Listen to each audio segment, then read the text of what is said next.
Volvemos a deambular por el mundo del arte y la cultura de Medellín y hoy va a ser un programa muy especial, alguien con quien he tenido muchas discusiones muy importantes, muchos encuentros en las redes sociales, pero de eso se trata este programa, de encontrarnos, debatir y conocernos para hablar del arte y la cultura de Medellín y potenciarlo.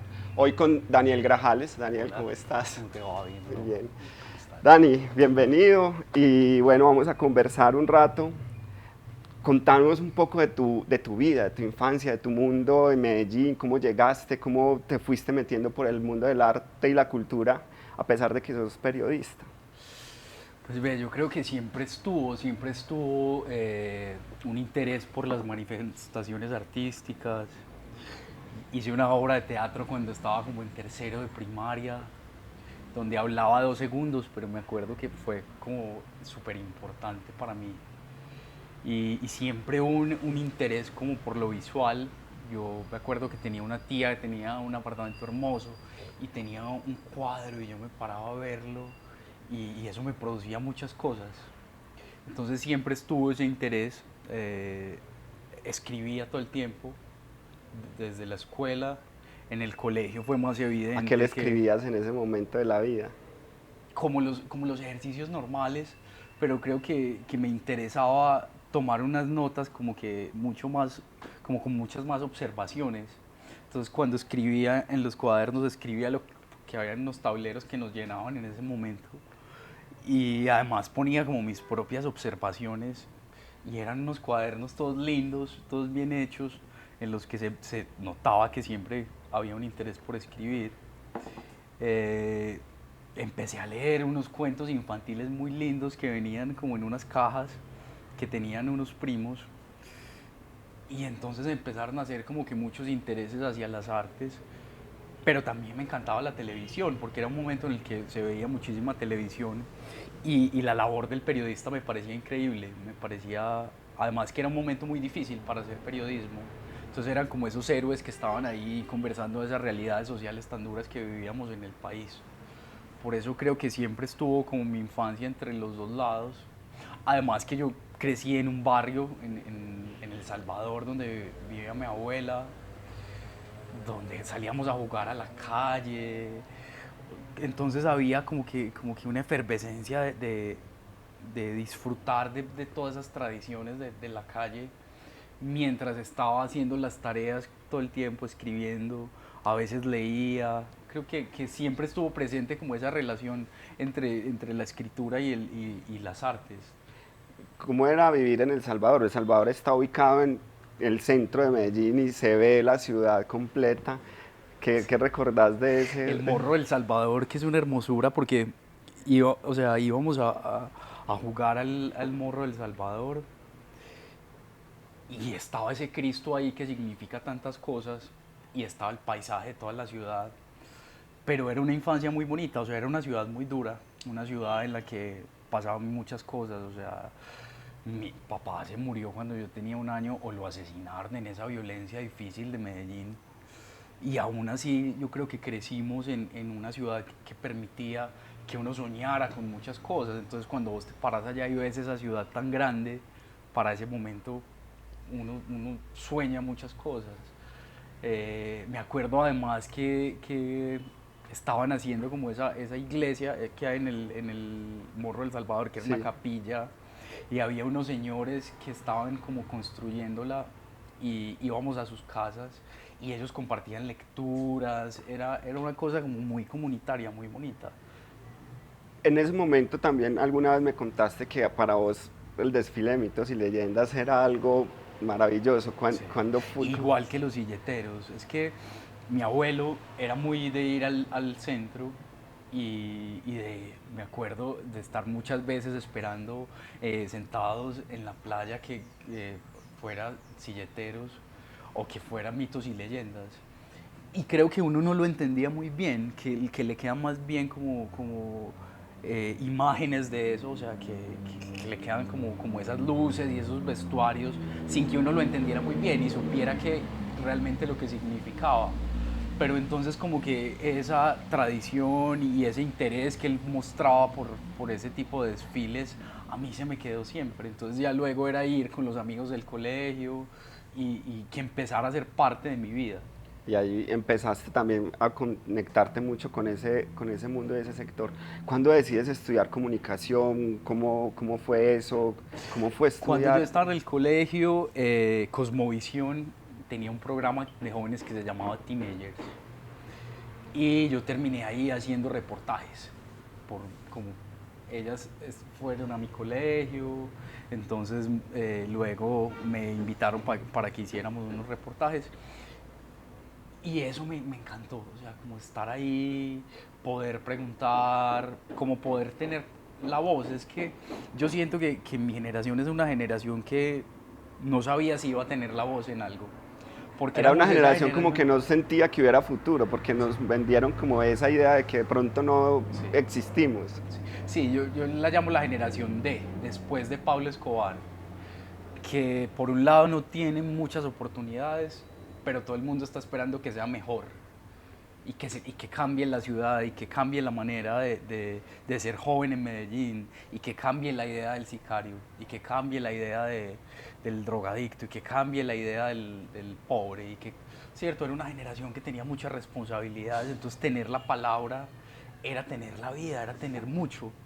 Y eso sentía yo, como que tenía la palabra. Entonces me tocó ver todo el nacimiento, por ejemplo, del reggaetón. O sea, nosotros le hicimos la primera entrevista a J Balvin cuando nadie lo conocía y cuando era un muchacho que estaba haciendo reggaetón en su casa en Laureles.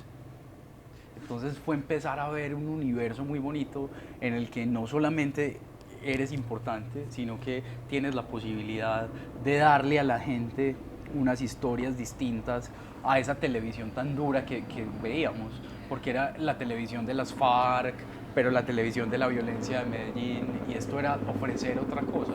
Entonces ahí yo digo, no, yo tengo que estudiar esto y tengo que hacerlo profesionalmente, además como un reto, porque cuando uno es de clase media, estudiar es una realidad un poco compleja porque tiene que ir al lado de trabajar. No es como personas que tienen más oportunidades y que solo pueden ir a estudiar.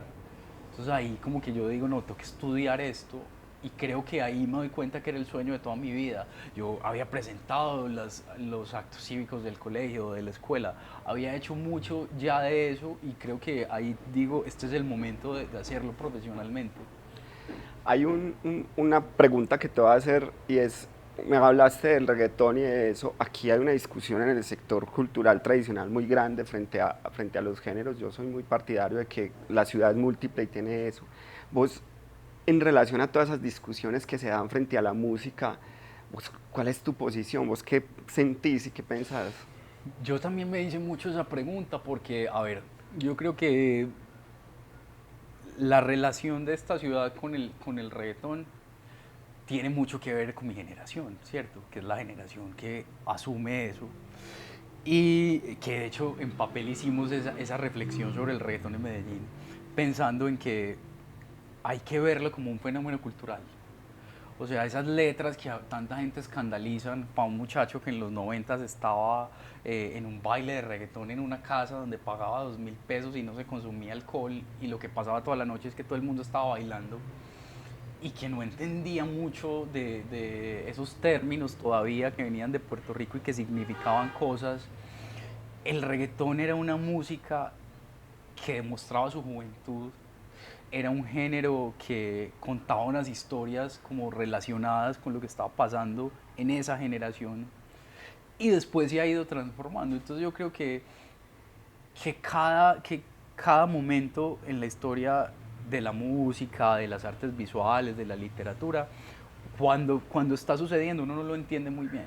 Y por eso es muy complicado que uno haga juicios en ese momento y diga esto es arte, esto no es arte, esto es bueno, esto es malo, sino que en el tiempo uno va entendiendo qué es lo que pasa. Entonces yo hoy podría decir que el reggaetón viene después de toda nuestra herencia de la cumbia, después de toda la explosión de la champeta, viene con todos esos ritmos cercanos a los nuestros y además introduce lo digital, que va a ser muy Claro. importante para nuestra generación. Y habla con los jóvenes de los temas de los que nadie habla, porque nosotros somos una generación sin miedo. Eso del paro es muy chistoso, pero es verdad. O sea, nosotros somos una generación que no tiene los miedos fuertes tradicionales, y el reggaetón habla de eso, habla de sexo sin problema, habla de consumo de drogas sin problema, y yo creo que eso está bien en parte porque nadie habla con los jóvenes de eso, y a la hora de hablar trata de hacerlo de una manera tan anticuada que Sí. por eso no funciona. Esas campañas de sexualidad y de consumo de drogas a veces no entienden. Entonces creo que más bien hay que pensar qué está haciendo bien el reggaetón y qué está haciendo bien ese movimiento que otros no han podido hacer bien. Eso que estás diciendo me parece muy importante porque no se lo había escuchado realmente a nadie, y es esos géneros urbanos musicales que se instauran en Latinoamérica, y es eso, es un grito de decir yo quiero decir esto y lo voy a decir de tal manera, y se va asumiendo porque no tiene como esa medida pues de generar una reflexión profunda, pero sí es una liberación. Claro, sobre todo es una liberación del cuerpo, porque otra cosa de mi generación es que esta es la generación del cuerpo.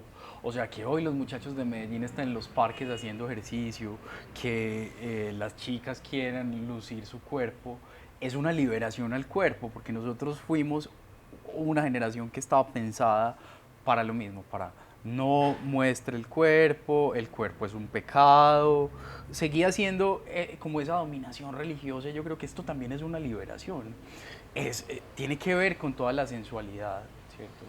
Pero también tiene que ver con cómo dos personas deciden estar muy cerca, ¿cierto? Para bailar, y se alejan de toda esa idea de eh, el cuerpo como pecado. Entonces creo que empieza esa generación a ir hacia una libertad en la que el mundo ya está hace rato. O sea, nosotros tenemos como un periodo largo en el que hay un bache, Sí, la que es el violencia periodo de la violencia, es el periodo del toque que dan oficial, y después de eso lo que tiene que haber es un poco de liberación. de Creo liberación. que ese ritmo también genera mucho eso.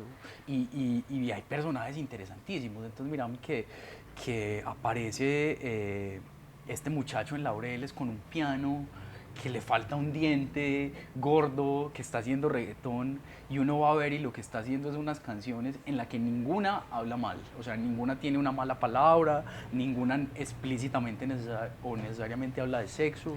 Creo que es un personaje demasiado interesante y hoy es un ícono mundial. Entonces, lo que está pasando en la ciudad no es solamente que está viniendo de Puerto Rico una música a colonizar a nadie, sino todo lo contrario, que la ciudad se está abriendo a esos géneros urbanos como ya se abrió a otros, como cuando se abrió al rock, al punk, como cuando se abrió a la música electrónica, se está abriendo a otro, y hay elementos muy interesantes para ver ahí. Eso nos pone de todos modos como ciudad. Ahora mencionas todos esos géneros que se instauran en la ciudad en momentos muy importantes para decir y para darle a la juventud una opción distinta a lo que se está viendo, y eso nos pone entonces en una ciudad como muy global. Sí, y voy a decir una cosa que a la gente le molesta mucho, pero también en una ciudad heredera del narcotráfico, en una ciudad heredera de una belleza prefabricada, en una ciudad heredera de la búsqueda de ser el más fuerte y el más guapo del barrio, y esa es una realidad. O sea, creo que muchas veces aquí se trata de pintar una ciudad que no existe, y eso hay que aceptarlo. O sea, uno no puede decir que en una ciudad donde los dineros del narcotráfico llegaron a todas las escalas y donde esa manera de conseguir una fortuna se volvió para los muchachos un ideal, que eso no existe, ¿cierto? Entonces, primero eso, y claro que lo globalizada, porque entonces, o sea, esta es una ciudad que pasa de ser una villa campesina a tener autos de lujo, ¿cierto? Y después empieza el proceso de globalización y de apertura, y pues aquí pasa con esa idea de nueva ciudad, y nos permite también empezar a darnos cuenta que detrás de esas montañas pasan cosas y que nosotros también podemos hacer parte de eso. Sí, hay un momento entonces que empiezas a estudiar, y en qué momento empiezas a escribir para hablar del mundo de cultura? ¿Cómo te fuiste entrando ya a ese periodista inquieto que escribe, que reflexiona sobre el arte y la cultura de la ciudad? Sí. Imagínate que yo empecé a estudiar primero sociología en la Antioquia Ah, y cogía todas las clases de periodismo que se podía hacer, porque la idea era cambiarme a periodismo.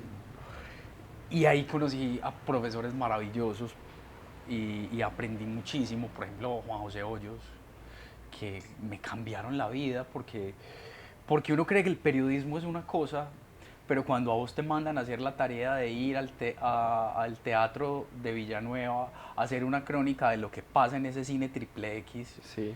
te das cuenta que esto es otra cosa. Entonces, a mí siempre me han interesado las artes y digamos que de lo que más he escrito es sobre artes visuales.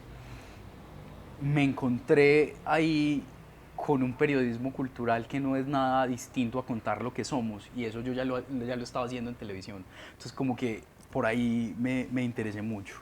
Entonces después ya sí me pongo a estudiar comunicación, las dos cosas, como sociología y comunicación, y me encuentro con que está la posibilidad de siempre enfocarse en el periodismo cultural. Entonces, cuando te enseñan periodismo uno, que te enseñan qué es una noticia, qué es una entrevista, todos mis trabajos de la universidad siempre fueron sobre cultura. Y eso empezó a hacer como un eco entre los profesores y la gente con la que yo estudiaba, y la gente me empezó, ay, sí, vos sos el que hace periodismo cultural, y el periodismo cultural, el periodismo cultural. Y cuando empiezo a estudiar en la Luis Amigó hay unos premios, bueno, como en el sexto semestre, que se llaman Sextante, y yo me hago una investigación sobre como por qué en Medellín los muchachos y la gente está haciendo ejercicio y se está preocupando tanto por el cuerpo, y me hago una investigación en la que más o menos dice, tiene mucho que ver con la herencia del narcotráfico, pero tiene que ver con la historia de la belleza, pero tiene que todo, y me gano un premio Sextante en la universidad. Y entonces eso hizo como que empezaran a abrirse muchas cosas. Entonces, de ahí se me aparece el mundo. O sea, cuando yo voy a hacer mis prácticas, un día cojo el teléfono y llamo al periódico El Mundo, y entonces oh, buenas, sí, mire, yo quiero saber si ustedes reciben practicantes. Así, estamos necesitando uno. Ah, bueno, venga la otra semana. Y a los 8 días yo estaba haciendo las prácticas en El Mundo, una cosa como mágica. O sea, fue súper fácil. Además, cuando llego, la vacante para hacer las prácticas era en Era en cultura. cultura, como perfecto, como todo el camino perfecto, y llegué ahí. Y fue muy difícil porque yo de hecho me demoré muchísimo estudiando, porque yo me metí al mundo y me metí al mundo y yo quería hacer todo y me ofrecía para hacer todo, y pasaba muchísimo tiempo en el periódico. Y de hecho yo solamente hago una práctica, o sea, como que todo el mundo hace dos prácticas, yo hago una práctica y de una vez me contratan como periodista de cultura. Entonces ya era que siempre tenía trabajo y Y estudio. estudio, ahí estabas. Y empezaste a hacer todo esos escritos en el periódico, en uno de los periódicos, digamos que ha mantenido una línea muy importante en cultura durante muchos años. Siempre cubrió cultura, el mundo, más que otros periódicos. ¿Y cuál es tu primer gran trabajo ahí en escritura que tú dices, uy, esto...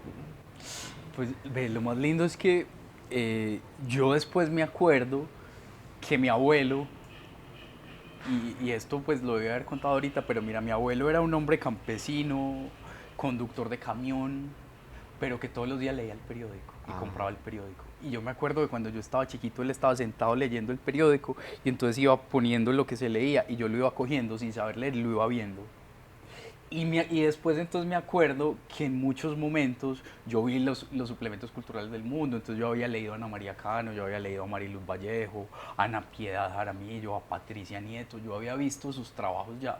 Entonces cuando estoy en el periódico es darse cuenta de que sí es muy importante lo que han hecho. Y creo que lo más lindo que me pasó empezando fue haberme encontrado con Alberto Sierra. el curador. Alberto Sierra, puedo decir como que me enseñó todo lo que yo pueda saber de arte.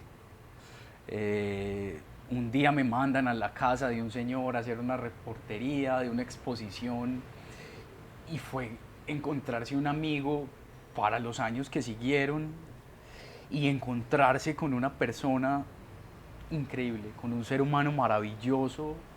Entonces, digamos que Alberto me abrió a su grupo de amigos que eran los artistas plásticos más importantes de Medellín: Hugo Zapata, Luis Fernando Peláez, la maestra Beatriz González, que es de Bogotá. Me empezó a presentar a sus amigos, a decirme: mira esto, lee esto, conoce el trabajo de este.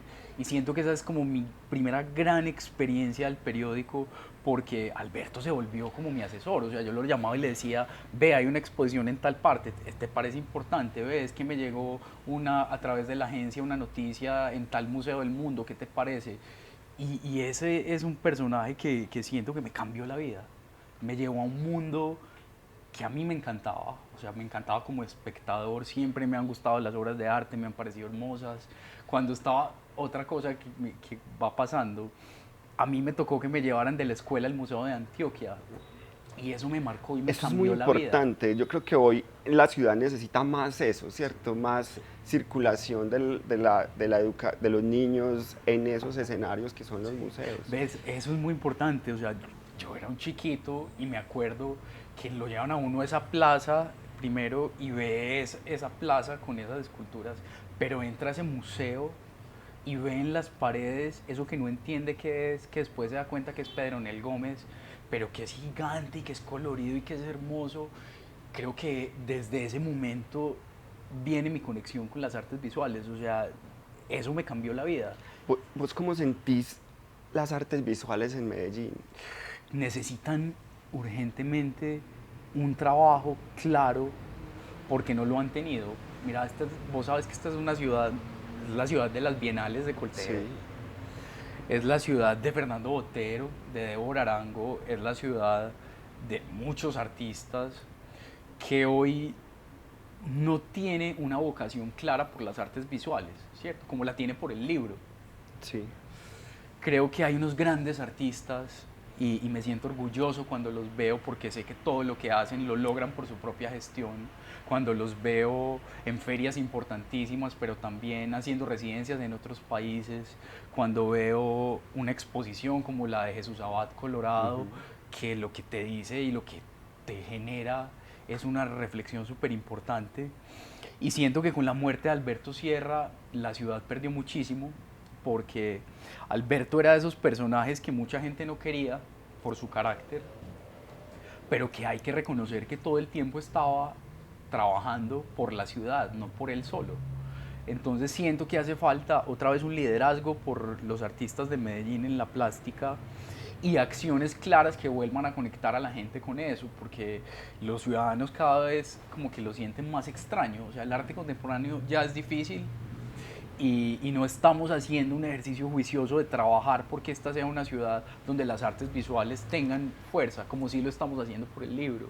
Entonces, a mí me entristece mucho, porque ahora que trabajo en Bogotá, veo la potencia que eso tiene. O Claro. sea, la Semana del Arte en Bogotá, que nació con una feria de arte, es una locura. Y creo que esta ciudad tiene muchos elementos para lograrlo, pero que a nadie le ha interesado recientemente. Entonces hace falta un trabajo ahí fuerte, porque lo que tenemos es grandes artistas. Aquí hay unos artistas increíbles que la gente no conoce. Aquí hay unos artistas increíbles que están creando solos, que tienen que subsistir con muchas dificultades, y eso es un desperdicio, porque en algún momento, como ya lo hicimos con Débora, nos vamos a dar cuenta que cometimos un Claro. error. Claro, ahí hay un trabajo muy fuerte que hacer porque esta ciudad tiene una gran potencia, ha tenido grandes artistas de gran reconocimiento y falta ese trabajo.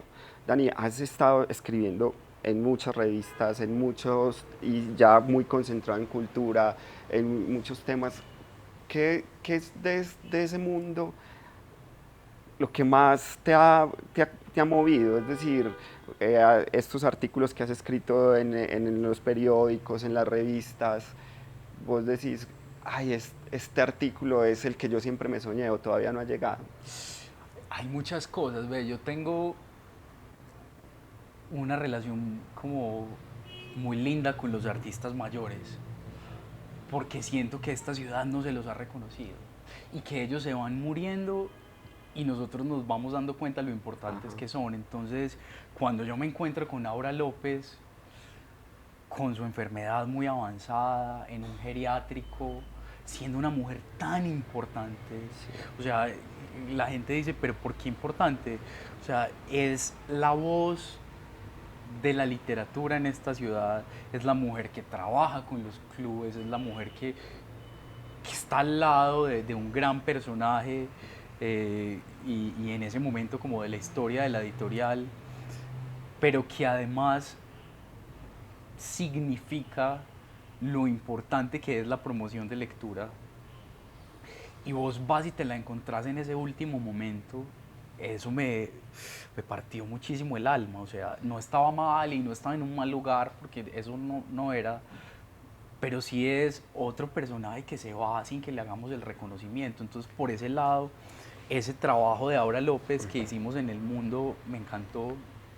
Está Carlos Mario Aguirre del Águila Descalza, pero en su rol de artista plástico, que con ese nos ganamos un premio del CIPA, y es redescubrir ese personaje que encantador. O sea, yo me acuerdo que eso fue como ir todos los días donde Carlos Mario, a su casa llena de tangos, cosas, de libros.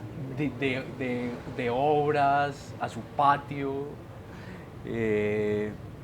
Hay un trabajo que este año me dolió mucho hacer y que me removió muchas cosas sobre el patrimonio, que fue el trabajo sobre el Mónaco. Ajá. Fue un trabajo que sufrí muchísimo, que me trajo amenazas, que me trajo señalamientos, por el que perdí amistades, pero era un trabajo necesario. O sea, era preguntarse desde la memoria y desde el patrimonio si uno necesita tumbar un edificio, ¿cierto? Para supuestamente matar un mito, y que uno se hable con la gente que más sabe de memoria en este país y que le diga eso es un error, pero que mientras tanto la gente esté llamando al espectador a decirle al director y a decirle al editor que es que Daniel Grajales está haciendo un artículo en contra de ellos. O sea, el periodismo no es en contra de nadie, y cuando uno hace periodismo uno no opina. Entonces yo hago un trabajo en el que reviso qué opinan los expertos sobre tumbar el Mónaco, y eso me trae un montón de problemas, y en algún momento me dice como, Dios mío, pero ¿por qué es tan difícil hacer periodismo? Pero a ¿Cierto? vos no te molestan los problemas, en ningún momento te ha molestado decir lo que sientes y que te traiga problemas. Sí, yo creo, bueno, también creo que uno va madurando. Ajá. Y que las piedras que tiraba hace 5 años no las tiró hoy, o las tiro de otra manera. Que sí he sido muy fuerte y que sí he sido muy crítico y que sí he sido muy incómodo. Pero esta ciudad necesita eso. Esta ciudad no puede seguir en el mutuo elogio, en la sobada de chaqueta, en que te sonrío y te entierro el puñal. Hay que ser transparente. Lo más lindo del periodismo es la verdad. Entonces yo creo que nosotros tenemos que ser defensores de la verdad, cueste lo que cueste. Y creo que hoy no nos cuesta la vida como les costaba a los periodistas en los 90s y en los 80s. Que nos cueste enemistades es normal, y también es gente que te vas encontrando por el camino y te das cuenta que era tu amiga cuando tus artículos le servían, pero cuando no le sirven, entonces claro, no es tu amiga. Entonces realmente no hay mucho que perder, pero creo que eso hace falta. O sea, aquí pasan cosas y aparentemente no pasa nada. En Bogotá pasa una cosa así de chiquita, como que, no sé, como que la ministra le pide la renuncia al director del Teatro Colón, y eso es un escándalo nacional, claro, y todos los medios lo investigan. Aquí no pasa nada. Aquí pasan cosas increíblemente asustadoras, como que los recursos de la cultura tienen unos intereses y nadie lo investiga. Aquí pasa algo como Hidroituango y tienen que venir los medios nacionales a hacernos ver lo importante que es, porque el periodismo, aquí con todo el respeto de mis colegas, todavía necesita sentarse a pensar lo importante que es que se haga investigación y que se haga crítica. Esta es una ciudad en la que la crítica no gusta mucho, pero se tiene que hacer para que podamos mejorar. Yo estoy muy de acuerdo con vos en que esta ciudad no solamente ha asesinado físicamente, sino que también esos vetos, ese bloquear al otro porque dijo algo que no me gusta, eso lo hemos sufrido mucho en el sector cultural también. Se ha asumido como que si este no piensa como yo, no puede participar de una diversidad que es la ciudad. ¿Vos cómo ves el sector cultural ya en general en Medellín? Es decir, el sector que ha venido trabajando por años. Sabemos que le falta mucho reconocimiento a mucho de ese trabajo, que a veces también el sector ha dejado de ser incómodo por miedo. ¿Vos cómo ves ese panorama ahora desde Bogotá y Sí. que has estado ahí cerca? Creo que tenemos mucho que aprender. O sea, Bogotá tiene una institucionalidad cultural increíble, eh, sobre todo una participación muy importante. O sea, eh, ejercicios como la Asamblea de las Artes en Bogotá que tuvimos recientemente, en los que la gente realmente está interesada, donde hay un debate, donde hay ideas, aquí nos hacen falta. El sector es un sector complicado, pues claro, somos los más sensibles, los más dramáticos, eh, pero hay muchísimo talento y siento que lo que ha faltado es tomar de las manos a los dos lados, porque siempre hay dos lados y siempre hay divisiones. Claro. Entonces eso es algo que a mí me ha gustado, yo puedo trabajar con todo el mundo, he tenido diferencias enormes con mucha gente, pero creo que puedo trabajar con todos y eso es lo que hace falta, o sea, como esos liderazgos que sean capaces de unir las ideas de unos con las ideas de otros.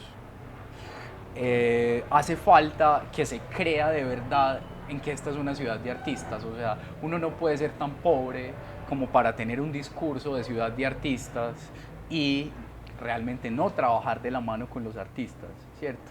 Creo que mucho se nos queda en el papel, que mucho se nos queda en que nuestros funcionarios son puestos ahí por amiguismos, porque están sentados en unas sillas que no conocen y que no se merecen, habiendo casos de personas maravillosas que han trabajado por este sector.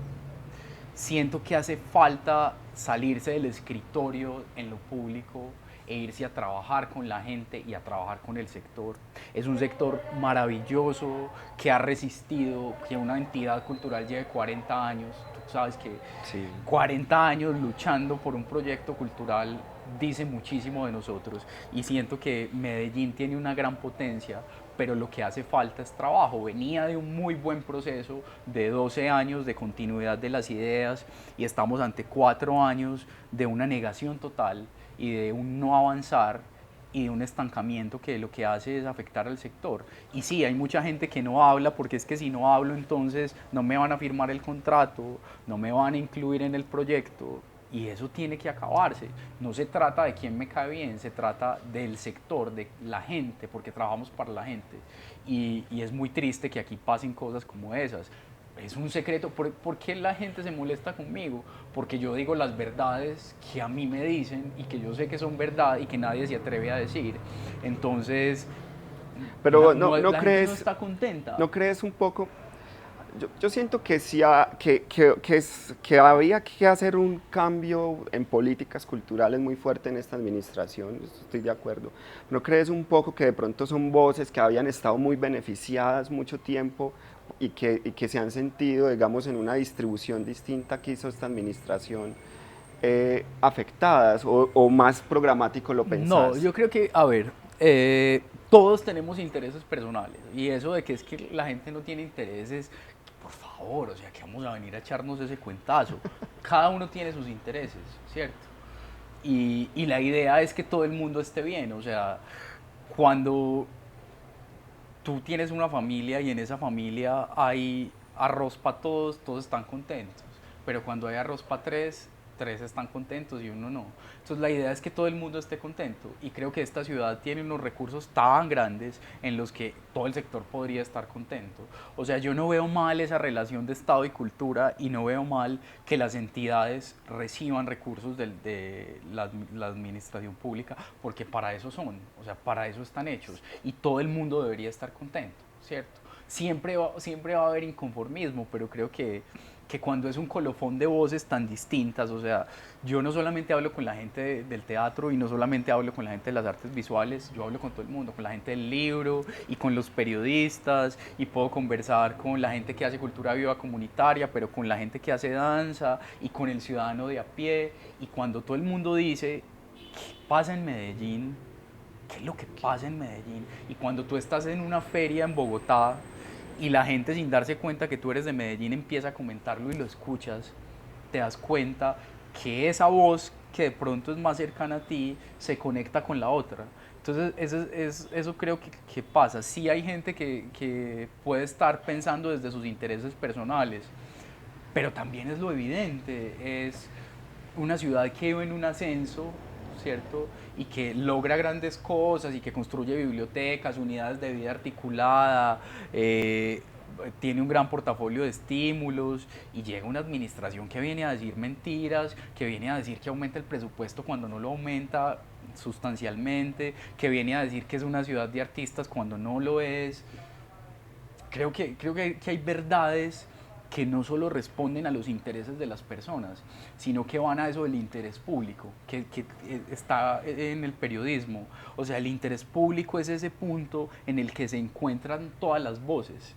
Y cuando son diversas, uno dice, sí, o sea, esto es un aspecto relacionado con el interés público. Entonces, no todo está mal, o sea, hay cosas que han hecho en estos 4 años que uno podría rescatar, pero no fue la gran apuesta, pero no fue la gran transformación, pero no fue la gran gestión.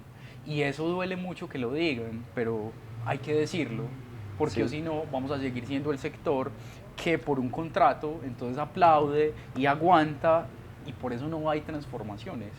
Hablemos un poco de la prensa cultural y en Colombia en general. Hay, yo he sentido en Medellín un gran déficit en la distribución y en más publicaciones del sector cultural. No hay una política clara en la ciudad para la distribución de la prensa cultural. ¿Vos cómo ves eso? Es decir, la prensa independiente cultural, como esta revista Música, como esta Diversidad, como el periódico Medellín en Falta Escena. papel, no, no está aquí papel. Papel, no, sí, Sí. es un montón de revistas que y de periódicos que vos incluso tenés papel y le has venido trabajando muy fuerte como un emprendimiento prácticamente tuyo por esa intención del sector. ¿Qué nos falta para que eso sea más potente? Nos falta primero conectarnos con la gente. Yo siento que a veces en un ejercicio de, de intelectualoides los periodistas, en vez de acercar a la gente al sector cultural y a las artes, la alejamos, ¿cierto? Eh, en Medellín hay un ejercicio escaso del periodismo cultural. En Medellín hay un interés enorme por el entretenimiento, hay un interés enorme por esa gran industria que trae mucho dinero, pero también hay gente que quiere hacer periodismo cultural y que lo está intentando. Entonces hace falta apoyo porque es muy difícil. Estos productos requieren un montón, un andamiaje increíble atrás. O sea, la gente solo ve esto, pero detrás de esto hay un Sí, montón de claro. cosas. Me parece que todavía somos muy tímidos en lo digital, ¿cierto? Todavía no exploramos tanto en lo digital. Y que a veces hay personas que tienen la posibilidad de hacer grandes cosas en grandes medios por la cultura y se vuelven como oportunistas, ¿cierto? Entonces cuando un escritor tiene su libro y va y lo lleva a un periódico o lo lleva a un medio, no lo voltean a ver. Pero cuando se gana el gran premio, todos lo quieren entrevistar y todos lo quieren tener. Entonces hace falta una apuesta enorme por los artistas. Siempre los medios se están preguntando por los mismos. ¿Cuántos artículos tiene la señora Doris Salcedo en este país este año? Si tú te Claro. pones a contarlos, son Y se enormes. ganó $1.000.000. Exacto. Ahora está pasando con Oscar Murillo. O sea, en el mundo nosotros entrevistamos a Oscar Murillo en el 2015, Claro. 15, y hoy los medios van a empezar a hablar de él. Entonces, creo que hace falta una pregunta por los que vienen, ¿cierto? ¿Por quién es el que viene? Que no está presente en los medios. No hay oportunidades para mostrar el trabajo de los artistas, ¿cierto? En la ciudad de artistas. Y no hay posibilidad o interés en conectar a los públicos con eso. Entonces los artículos de música clásica a veces los escriben para los que siempre escuchan música clásica. Y lo que creo que se debe hacer es un ejercicio de usar elementos de conquista para los públicos hacia la cultura. Yo lo llamo un ejercicio de seducción. Sí. Que es mucho de marketing y que tenemos que quitarle el miedo al marketing en la cultura. Es buscar la manera de que esto no sea raro, de que esto no sea difícil, porque así lo percibe la gente. La gente cree que para poder ir a ver una exposición de arte hay que ser un experto en arte, que para poder ir a una obra de teatro hay que ser un Sí. experto en teatro. Entonces el periodismo cultural es fundamental para eso, para hacer un ejercicio básico de formación de públicos, porque hay que entender que esta es una ciudad que tuvo ese bache de la violencia, ¿cierto? Y que está reviviendo todavía su relación con la cultura, con las artes sobre todo. Entonces, esa es como una de las ideas de Papel, es dejar de hacer difícil a la hora de hablar de artes, dejar de hacerlo difícil y tratar de acercarse a los públicos. Y los canales públicos en Medellín me decepcionan todo el tiempo porque son unos canales volcados al entretenimiento cuando esa no es la función de la televisión pública. La televisión pública no está hecha para ser comercial, está hecha para hacer tres cosas: educación, ¿cierto? Información y entretenimiento. Informar, educar y entretener. Pero entretener debería ser el más mínimo porcentaje, Claro. ¿cierto? O cómo entretengo. O sea, los canales de Medellín hoy están jugando a hacer RCN en el 2000. Y eso no, ese no es su fin. Entonces creo que tenemos muy pocos medios, unos medios interesados más bien en cuánto puede generar eso y cuánto eso significa en el rating y no en formar públicos. Y el periodismo cultural es una utopía para cambiar este país. O sea, si mi idea fuera hacerme rico, no hubiera elegido ser periodista y menos periodista cultural. ¿Pero por qué lo hago? Porque creo que como yo, muchos jóvenes de las comunas de Medellín que tienen que elegir entre ir a la esquina a estar con quien no deben estar e irse a un museo, pues vamos a llevarlos hacia el museo. Y siento que esa reflexión pasa muy poco en esta ciudad, donde nos interesa más el avión de Maluma, ¿cierto?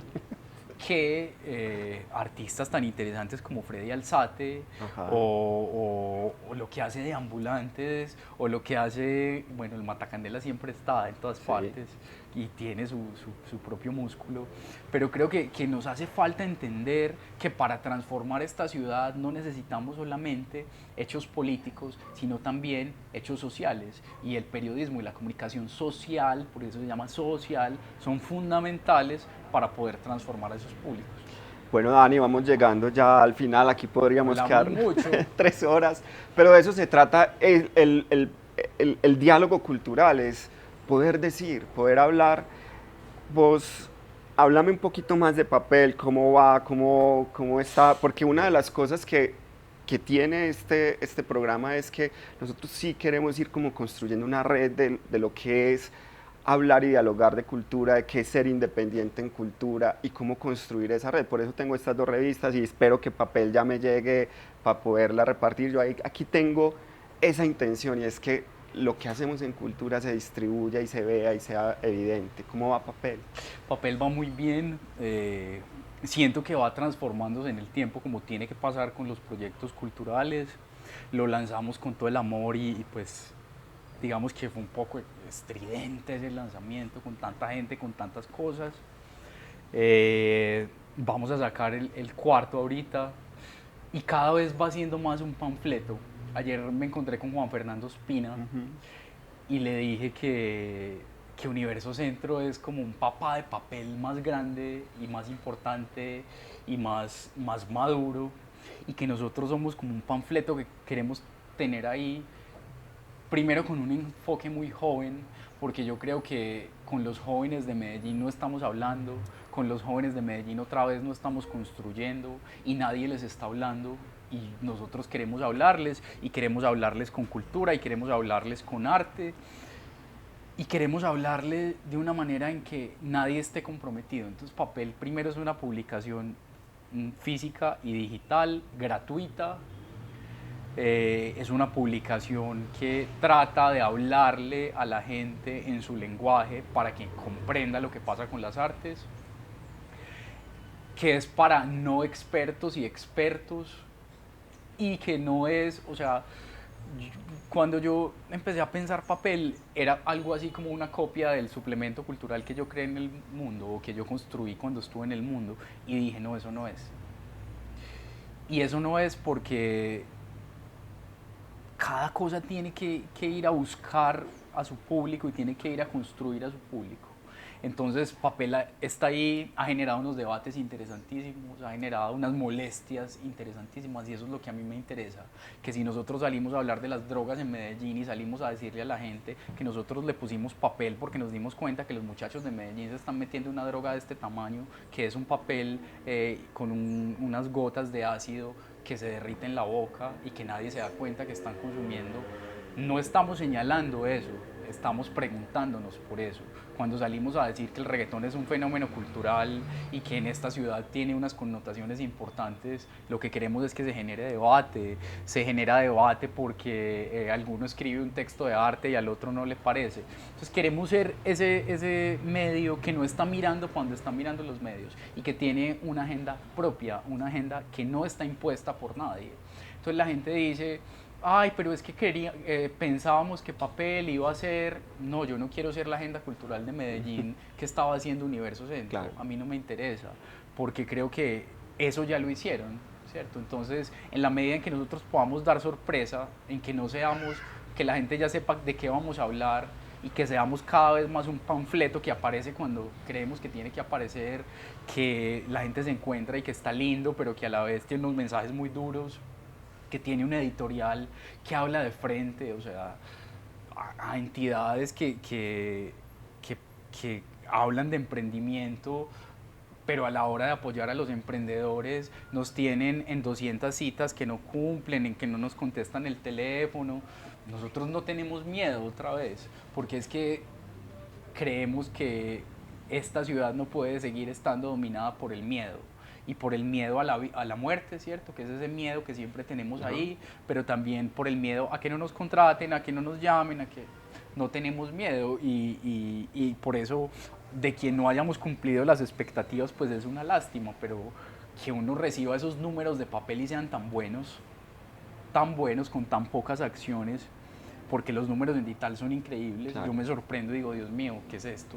Pero que uno salga a la calle y la gente le diga, mire, me encanta papel y no lo puedo creer y yo lo leo y cuando sale el próximo, es como lo que gratifica.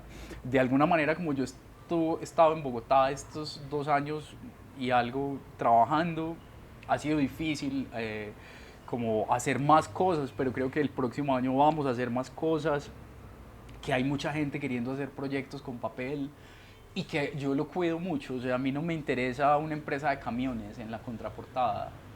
Creo que me interesa más como esas relaciones que se tejen entre el sector y hacerlo sostenible, que es el gran reto, pero hoy puedo decir, es una publicación sostenible, es una publicación que ha hecho proyectos lindos como la colección de camisetas que vamos a lanzar próximamente con el éxito, como un proyecto que vamos a tener con una editorial muy importante. O sea, vamos ahí y vamos midiéndonos el aceite y también reconociendo que hay que ir más lento, porque uno se sueña un proyecto cultural y claro. Dice, wow, y esto no es de New Yorker, o sea, este es básicamente mi trabajo y mi gestión de la mano de muchos colaboradores que han creído y de personas maravillosas que están ahí y de la gente, sobre todo. Entonces, papel es un sueño muy bonito y cada vez va siendo más raro. O sea, yo a veces como que no entiendo por qué genera las cosas que genera.